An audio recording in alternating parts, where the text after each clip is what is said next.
اور ان کا اثر بڑا رہا انسانیت کے اوپر، اور انسانیت کو قائم کرنے میں، انسانیت کو پروان چڑھانے میں، قوانین کو وضع کرنے میں، اس کو نافذ کرنے کے معاملے میں. تو ایسے 100 بڑے لوگوں کی فہرست وہاں لگی ہوئی تھی، جس میں سب سے اوپر حضور صلی اللہ علیہ وسلم کا نام لکھا تھا، حضرت محمد صلی اللہ علیہ وسلم کا. اس چیز نے بھی ان کو وہیں متاثر کر دیا، اور اسی لیے انہوں نے فیصلہ کیا کہ اب لنکن یونیورسٹی سے ہی وکالت کریں گے، اور یہی کیا انہوں نے. اس کے علاوہ کئی ایسے موقع آئے جہاں پر انہوں نے اپنی تقریروں سے، اپنے عمل سے یہ بات ثابت کی کہ وہ اندر سے سچے مسلمان ہیں. تو یہ تاثر لینا کہ وہ ایک مغرب زدہ آدمی تھے، اور سوٹ پہنتے تھے، اور یہ ہے وہ ہے، انگریزی طرز میں رہتے تھے، یہ غلط ہے. اور ہمیں یہ نہیں بھولنا چاہیے کہ وہ ان کے اندر ایک مضبوط اور پکا مسلمان بھی تھا. آئیے اسی سلسلے میں یہ مضمون ہے، آج کا مطالعہ کرتے ہیں. اس کا عنوان ہے قائد اعظم کو اسلام کے ہماگیر نظام ہونے کا احساس کیسے ہوا. اس کے مصنف ہے رضی الدین سید. آپ لکھتے ہیں کہ قائد اعظم محمد علی جناح نے تحریک پاکستان کے دنوں اور قیام پاکستان کے بعد دین اسلام کے بارے میں جو مثبت اور پذیرائی والے بیان دیے تھے، وہ ان جیسے انگریزی مزاج فرد کے لحاظ سے بہت حیران کن دکھائی دیتے ہیں. اپنے رہن سہن اور عادات و اطوار کے لحاظ سے بانی پاکستان مغربی تہذیب کے فرد نظر آتے تھے. انگریزوں کی طرح وہ بھی سگار اور پائپ پیتے تھے، کھانے پینے میں انگریزی آداب و ضوابط ملحوظ رکھتے تھے، گفتگو و تحریر انگریزی میں کیا کرتے تھے، اور لباس بھی وہ قیام پاکستان سے قبل تک مکمل طور پر مغربی زیب تن کرتے تھے، یعنی سوٹ وغیرہ پہنتے تھے. اس ضمن میں ان دنوں انہوں نے ایک موقع پر یہ کہہ کر گاندھی پر چوٹ کی تھی کہ گاندھی نے لباس کے معاملے میں منافقت کی ہے.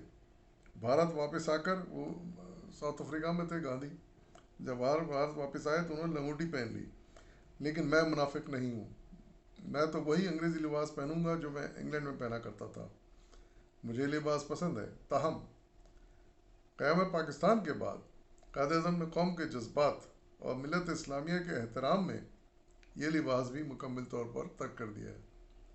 قیام پاکستان کے بعد آپ نے پھر سوٹ ووٹ نہیں پہنے، اور پھر آخر دم تک شیروانی اور جناح کیپ ہی پہنتے رہے. اسلامی نظریہ حیات اور نظام اسلام کی خاطر ان کے جو والہانہ بیانات قوم کے سامنے آتے رہے ہیں، اور جو آج بھی پاکستان کے سوانح حیات میں محفوظ ہیں، انہیں پڑھ کر سخت حیرت ہوتی ہے کہ ان کی زبان سے دین اسلام پر اتنے پختہ یقین کے بیانات کیسے نکلا کرتے تھے، جبکہ ان کا تصور زندگی اس کے بالکل برعکس تھا، اور جب کہ انہوں نے کسی مدرسے یا دارالعلوم میں تعلیم بھی حاصل نہیں کی تھی. یہ بات صحیح نہیں ہے، کیونکہ جیسے میں نے بتایا کہ سندھ مدرسہ الاسلام میں ابتدائی تعلیم حاصل کی تھی انہوں نے، اور بامبے جب گئے تھے وہاں بھی ایک مدرسے میں داخل رہے تھے. یعنی ابتدائی تعلیم ان کی مسلم مدرسوں میں ہی ہوئی، جبکہ وہ کسی مشنری اسکول میں بھی ان کے والد داخل کرا سکتے تھے، لیکن وہ بھی چونکہ اسلامی ذہن کے تھے، ان کی والدہ بھی بڑی اسلامی ذہن کی تھیں، تو انہوں نے اسلامی اسکول میں داخل کرایا. حال یہ تھا کہ اس دور کے چند علماء تک ٹھیک کو پتہ نہ تھا کہ اسلام کے کوئی مکمل نظام حیات بھی یا محض ایک پوجا پاٹ کا مذہب ہے یا محض ایک پوجا پاٹ کا مذہب. اس زمانے میں جید علماء کی کتابیں آج دیکھی جاتی ہیں تو ان میں نماز، روزے، پاکی ناپاکی، ختنے، عقیقے اور عدت و طلاق کے موضوعات سے آگے کوئی دوسرا موضوع نظر نہیں آتا. یا اگر کسی کے قلم نے کوئی بہت تیر مارا تو سیرت النبی اور حیات صحابہ پر کوئی عمدہ سی کتاب لکھ دی. یہ تو آج کا دور ہے، جبکہ اسلام ایک ایسے مکمل نظام حیات کے طور پر ہمارے سامنے واضح ہوا ہے، جس میں سیاسی، معاشی، عدالتی، تعلیمی اور انقلابی تمام پہلو اپنی تمام تجزیات کے ساتھ پائے جاتے ہیں. اسلام کی اس نئی شکل کو دنیا کے سامنے متعارف کرانے میں بے شک سید ابوالعلا مودودی اور سید احمد شہید جیسے مرحومین کی خدمات کو بڑا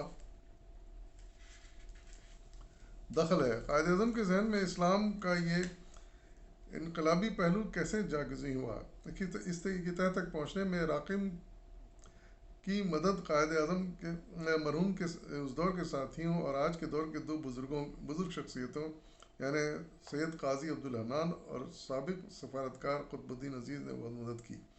اول ذکر شخصیت آج کراچی میں 90 سال کی عمر میں بستر علالت پر دراز ہیں، جبکہ سابق سفارتی اہلکار جناب قطب الدین عزیز تو آج بھی بہت فعال ہیں۔ ہر دو حضرات نے کئی قیمتی کتابیں بھی تصنیف کی ہیں اور ان کی تمام جدوجہد کا اصل موضوع ہی قائد اعظم اور پاکستان ہے۔ ان حضرات سے ملاقات کے بعد ہی عقدہ حل ہو سکا تھا کہ قائد اعظم کا ذہن اسلام کے بارے میں کس طرح یکسو ہوا تھا۔ قائد اعظم بلا جھجک فرمایا کرتے تھے، ان کی کچھ تقریروں کے کوٹیشنز یہاں پر دی جا رہے ہیں۔ نمبر 1، قرآن مجید کے احکام صرف مذہبی رسوم و اخلاقی فرائض ہی تک محدود نہیں ہیں۔ قرآن مجید مسلمانوں کا ایک ہمگیر بالاتر ضابط حیات ہے، مذہبی بھی، معاشرتی بھی، دیوانی بھی، تجارتی بھی، فوجی بھی اور عدالتی بھی۔ یہ پیغام عید الفطر تھا 1945 میں انہوں نے دیا تھا اپنی تقریر میں۔ نمبر 2، دین و مذہب ہمیں بے حد عزیز ہے، اور جب ہم دین و مذہب کی بات کرتے ہیں تو پھر ہماری نظروں میں تمام دنیا میں مفادات اخیر ہو جاتے ہیں۔ جب تک کہ سیاسی قوت ہمارے ہاتھ میں نہ ہو، ہم اپنے دین و ایمان کی مدافعت کس طرح کر سکتے ہیں اور ہماری معاشرتی اور معاشی زندگی کا تحفظ کس طرح ہو سکتا ہے؟ یعنی اس کے لیے حکومت حاصل کرنا ضروری ہے اپنے اسلامی نظام کو نافذ کرنے کے لیے۔ یہ اختتامی تقریر تھی 23 مارچ 1940 کو لاہور میں کی تھی انہوں نے، اس کا کوٹ تھا۔ نمبر 3، اسلام ہمارا رہنما ہے، ہماری زندگی کا مکمل ضابطہ ہے۔ ہمیں کسی قسم کا لال یا پیلا جھنڈا نہیں چاہیے، ہمیں کسی قسم کا کوئی ازم نہیں چاہیے، وہ چاہے سوشلزم ہو، کمیونزم ہو، نیشنلزم ہو۔ تقریر 1944 میں انہوں نے کی تھی، اس کا کوٹیشن۔ نمبر 4، میری نظریں بڑی توجہ کے ساتھ ان خدمات پر لگی ہوئی ہیں جو بینکاری کو معاشی و معاشرتی زندگی کے اسلامی تصورات کے مطابق ترقی دینے کے لیے آپ کا ادارہ انجام دے گا۔ مغرب کے معاشی نظام نے انسانیت کے لیے ناقابل حل مسائل پیدا کر دیے ہیں۔ یہ تقریر کا کوٹیشن ہے، انہوں نے اسٹیٹ بینک کا جب افتتاح کیا تھا پاکستان بننے کے بعد جولائی 1948 میں، اس وقت کی تقریر کوٹیشن ہے۔ یعنی وہ مغربی نظام معیشت کو اسلام کے خلاف سمجھتے تھے کیونکہ اس پہ سود جائز ہے۔ بنیادی طور پر قائد اعظم کی والدہ بہت دیندار خاتون تھی، جنہوں نے محمد علی جناح کے اندر دینی رجحان پروان چڑھانے میں اہم کردار ادا کیا تھا۔ اسی بات کے پیش نظر ان کے والد نے ان کا داخلہ سندھ مدرسۃ الاسلام کراچی میں کروایا تھا، حالانکہ وہ انہیں شہر کے کسی مشن اسکول میں بھی داخل کرا سکتے تھے۔ یہ بات واضح ہونی چاہیے کہ اس دور میں علی گڑھ کے مانند سندھ مدرسۃ الاسلام میں بھی تلاوت کلام پاک اور نماز باجماعت کی ادائیگی لازم تھی۔ نماز اور قرآن کے بغیر یہاں داخلہ نہیں لیا جا سکتا تھا۔ اس طرح بچپن ہی سے قائد اعظم کا تعلق دین اسلام سے ہو گیا تھا۔ درمیان میں جب ان کی آنٹی انہیں بمبئی لے گئیں تو وہاں جا کر بھی انہوں نے ان کا داخلہ اسلامیہ انجمن بمبئی کے ایک اسکول میں کرایا، جہاں تلاوت اور نماز سندھ مدرسے کی طرح ہی لازم شرائط تھے۔ یعنی یہ طے ہے کہ ان کی ابتدائی تعلیم جو ہوئی اسلامی مدرسوں میں ہوئی تھی، یعنی مذہبی مدرسے نہیں تھے وہ، لیکن اسلامی مدرسے تھے، اس لحاظ سے کہ وہاں نماز روزے کی پابندی کرائی جاتی تھی، لیکن قرآن و حدیث وغیرہ نہیں پڑھائی جاتی تھی، دنیاوی علوم پڑھائے جاتے تھے، لیکن ماحول اسلامی تھا۔ بعد ازاں جب محمد علی جناح قانون کی اعلی تعلیم کے لیے لندن روانہ ہوئے تو وہاں انہوں نے سہروردی سلسلے کے تحت قائم کردہ ایک لائبریری کی کتب سے استفادہ کیا، اور وہیں انہیں مسلم پرسنل لا پڑھنے کا بھی موقع ملا۔ لندن میں بھی انہوں نے لائبریری میں اسلامک لا کی کتابیں ڈھونڈ لی تھیں۔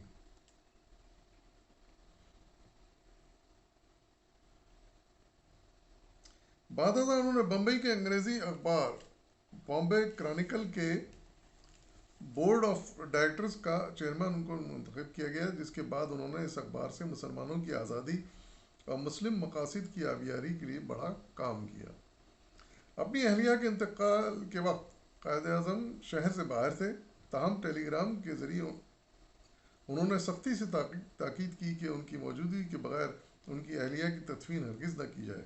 اس تاکید میں جہاں رتی جناح کے ساتھ ان کی شدید محبت کا اظہار ہوتا ہے، وہیں ان کے پیش نظر یہ خدشہ بھی تھا کہ رتی جناح کے پارسی خاندان والے انہیں کہیں غیر اسلامی طریقے سے دفن نہ کر دیں۔ چنانچہ اپنی آمد کے بعد قائد اعظم نے عین اسلامی طریقے سے نلا دھلا کر اور نماز جناح کی ادائیگی کے بعد اپنی اہلیہ کی تدفین کی۔ مسلمان تو انہوں نے شروع ہی کر لیا تھا ان کو شادی سے پہلے، اب ان کی تدفین بھی اسلامی طریقے سے انہوں نے کی۔ معروف شاعر مولانا ظفر علی خان نے بھی ایک موقع پر بانی پاکستان کو علامہ شبلی نعمانی کی مرکۃ الآراء تصنیف الفاروق کا انگریزی ایڈیشن پیش کیا، جس کے مطالعے کے نتیجے میں ان پر حضرت عمر فاروق کی شخصیت کا انمٹ نقش بیٹھ گیا تھا۔ بعد میں ایک موقع پر انہوں نے اس حقیقت کا اظہار بھی کیا تھا کہ اسلام کی تاریخ سے اگر عمر فاروق کو دور کو نکال دیا جائے تو اس میں کیا باقی رہ جائے گا۔ مولانا ظفر علی خان ہی نے قائد اعظم کو مارک ڈیوک پکتھال کا انگریزی ترجمہ قرآن مجید بھی پیش کیا تھا۔ عام طور سے علماء قائد اعظم کے انگریزی طرز زندگی کے بارے میں فکر مند رہا کرتے تھے۔ ایک موقع پر جبکہ مسلم لیگ نے بھرپور عوامی توجہ حاصل کر لی تھی، نامور دیوبندی بزرگ مولانا اشرف علی تھانوی کے ایک مرید خاص اپنی تشویش لے کر لکھنؤ سے تھانہ بھون صرف ایک مقصد کے لیے اپنے پیر کامل کے پاس پہنچے کہ اس مسئلے پر ان کی رائے معلوم کی جائے۔ مرحوم مولانا تھانوی نے اس موقع پر انہیں ایک تاریخی جواب دیا۔ انہوں نے فرمایا، ان کے الفاظ ہیں کہ مسلمانوں کو تباہی کی جانب جس طرح گاندھی لے کر جا رہا ہے، اس مقابلے کے لیے جناح سے بہتر اور کوئی فرد نہیں ہو سکتا۔ پھر آپ نے اپنے مرید سے فرمایا کہ محمد علی جناح کی حیثیت اس وقت ایک ناصر دین یعنی دین کے مددگار کی سی ہے۔ یہ کسی کتاب کا حوالہ ہے، کوٹیشن ہے کہ میر کارواں جناح، صفحہ نمبر 81، قاضی عبدالحنان کی لکھی کتاب۔ البتہ مولانا تھانوی نے قائد اعظم کی توجہ کے لیے علماء کا ایک وفد 1937 میں ان کے پاس بھیجا، جس نے بانی پاکستان سے درخواست کی تھی کہ وہ نماز پڑھا کریں۔ جواب نے قائد اعظم نے کہا کہ نمازیں تو پہلے سے ہی پڑھتے ہیں، جبکہ داڑھی کے خاطر وہ ان کے حق میں دعا کریں۔ قانون وراثت کے معاملے میں بانی پاکستان کا مطالعہ فقہ اسلامی میں اس قدر گہرا ہو گیا تھا کہ بھارتی قانون ساز اسمبلی میں انہوں نے ایک بل کی مخالفت کرتے ہوئے زور دیا کہ قرآنی احکام کے مطابق اگر کوئی مسلم مرد یا عورت مرتد ہو جائے تو رشتہ داروں کی وراثت سے محروم ہو جاتی ہے، مگر اس قانون کی روح سے تبدیلی و مذہب کے باوجود مطلقہ شخص کا حق وراثت باقی رہتا ہے۔ ظاہر ہے کہ اسلامی احکام سے یہ ایک یکسر متصادم قانون ہے۔ قائد اعظم نے اسلامی تاریخ کا بہت گہرا مطالعہ کیا تھا اور اس ضمن میں انہوں نے اس دور کے جسٹس امیر علی کی اسلامی موضوعات پر لکھی ہوئی تقریباً تمام کتابیں پڑھ لی تھیں۔ پھر ایک واقعہ مختصر سا بیان کیا انہوں نے کہ ایک بار شاہ انگلستان جارج ششم نے چند علماء ہند کو بکنگم پیلس میں ظہرانے کی دعوت دی۔ انگلینڈ میں انہوں نے لنچ کے لیے دعوت دی بہت سے انڈین لیڈرز کو، مگر قائد اعظم نے یہ کہہ کر وہاں جانے سے معذرت کر لی کہ یہ رمضان کا مہینہ ہے اور مسلمان اس مہینے میں روزے رکھتے ہیں۔ اندازہ لگائیے، شاہی دعوت تھی مگر آپ نے وہ ٹھکرا دی۔ حقیقت یہ ہے کہ قائد اعظم ایک سنجیدہ اور مقصد سے بہت باوفا شخص تھے۔ اپنی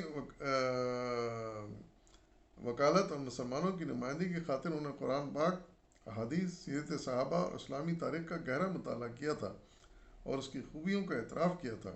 یہی وہ وجوہات تھیں جن کے باعث اسلام ان کے سامنے ایک وسیع شکل میں آیا تھا۔ ظاہر سی بات ہے کہ قائد اعظم متعصب اور دین بیدار فرد نہیں تھے۔ اس دور کے مسلم تحریک کے آزادی کے قائدین میں یہ صرف قائد اعظم ہی تھے جنہوں نے ہمیشہ اسلام کے بارے میں بے باک ہو کر گفتگو کی تھی۔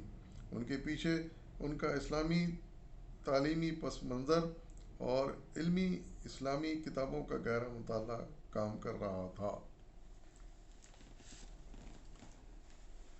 اور پھر ہم یہ جانتے ہیں کہ آپ کا جب انتقال ہوا تو آپ کی نماز جنازہ بھی ایک بڑے عالم نے پڑھائی تھی، علامہ شبیر احمد عثمانی نے، اور لاکھوں کا مجموعہ اس وقت تھا، آپ کے جنازے میں شریک تھا۔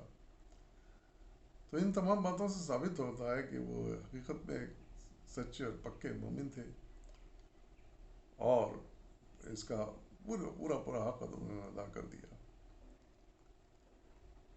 اللہ تعالیٰ ان کے بھی درجات جنت میں بلند کریں، ہم ان کے لیے دعائی کر سکتے ہیں، اور لیکن ان کا ہمیشہ ہمیں احسان مند رہنا چاہیے، ان کے احسان کو یاد رکھنا چاہیے، اور جو تحفہ انہوں نے اپنی قربانیوں سے حاصل کر کے ہمیں دیا وہ پاکستان ہے، اس کی حفاظت کرنا، اس کی بہتری کے لیے سوچنا، اس کی بہتری کے لیے کرنا، یہ ہم سب پر فرض ہے۔